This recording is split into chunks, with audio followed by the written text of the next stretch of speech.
Welcome, Marlene here. Today we're making some undecorated Easter egg cookies, and now on to the step-by-step tutorial. Here I have 3 colors of cookie dough, and I have been having some trouble getting the cookie dough out of the mold, so I've been dunking it in flour, which has been helping.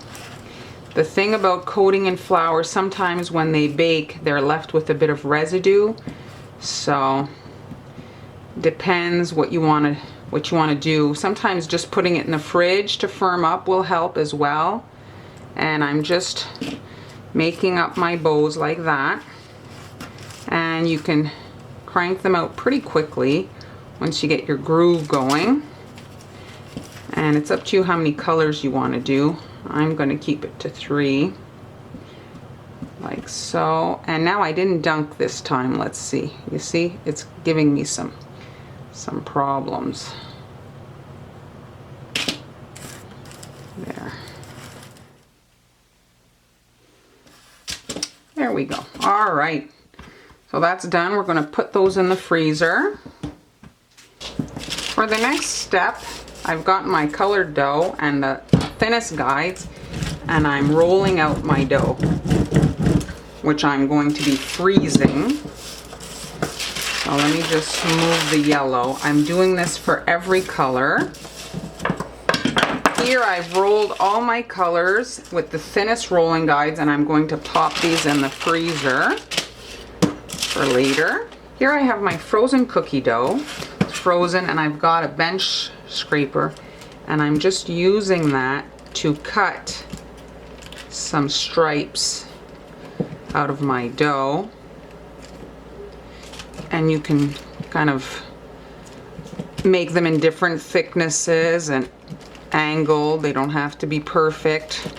Kind of adds to the design. So just run through them, and then once you're done cutting them, back in the freezer. They should be frozen for this to work well. There. All your colors. Wipe your blade in between colors so you don't get like the blue and the yellow. Alright, all cut, back in the freezer now. Here we have our chocolate cookie dough rolled with the thickest guides. I can come in now and cut them, cut my cookies, remove the excess. This dough is room temperature and it's nice and soft. That's part of how, like, this needs to be room temperature. Now I can come in and add my stripes that we made earlier and froze. And because they're frozen, they will not get all warped as we push them into the dough. And so I'm just staggering my stripes here on my cookie and breaking the excess so that it doesn't hang off too much the cookie. Just like that. And just get through all of them. I'm putting the stripes actually upside down.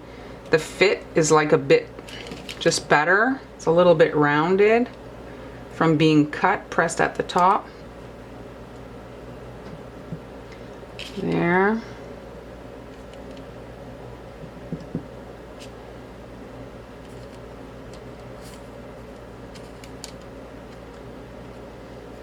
The last blue one. There. Okay, now the next part, you have to push those in. We're using a piece of saran wrap, and it's important that the saran wrap not have any chocolate residue from the previous use. So this one here, I'm flipping the other side, because if you have chocolate there, you're going to dirty your colors with the chocolate dough. And now I'm rolling the cookies so the soft chocolate base allows the frozen colored stripes to sink in. You see, now everything's flat. Now I'm using the saran wrap to cut the cookies, and this gives me a really nice rounded edge. It's like the colors are really embedded in that chocolate cookie. It's not just a surface decoration. It's really like flat. Now we can remove the excess dough. And if you want, you can knead the dough and incorporate the colors. They won't show through the chocolate dough. Now we've got the bows that we made earlier that are frozen, and we can just place those on. I suggest maybe using some water to glue it on, just to make sure that they adhere well. And make sure you don't go too close to the edge, or when they bake they'll melt right off, like they'll hang off. There we go. So we're going to pop them in the freezer to set up, and then we'll be able to bake our cute little chocolate eggs. Here are the cookies once baked. I did have a little bit of issues with regards to browning, which does impact the colors, but overall I think they were a success. And here you can see them with multiple colors for the ribbons. That's also pretty. Probably some of the easiest cookies you'll ever make. I hope you enjoyed today's project. Thanks so much for watching. Be sure to subscribe so you don't miss any future uploads, and I'll see you next time.